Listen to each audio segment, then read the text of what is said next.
Hazır olun.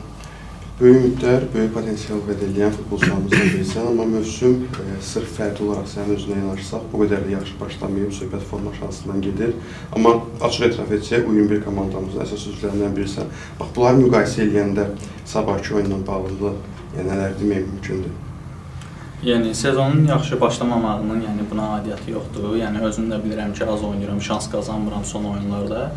Amma bu məni düşüncə tərəfdən heç vaxt endirmir. Əksinə mən çalışıram, daha da çox məşq edirəm ki, şans qazanım. Milli komandaya da hazır gəldiyimi düşünürəm. Yəni, oyun praktikam olmasa belə fiziki cəhətdən özümü hazır hiss edirəm. Komandama əlindən gələn ən yaxşısını eləməyə hazıram.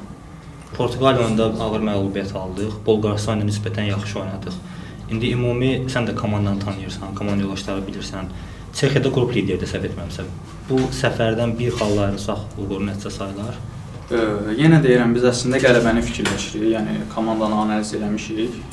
Belə baxanda, fərdi oyuncuları götürəndə biz heç də zəif komanda deyilik. Əksinə bizdə də oyuncular var, təcrübəli oyuncularımız var, əsas liqada oynayırlar.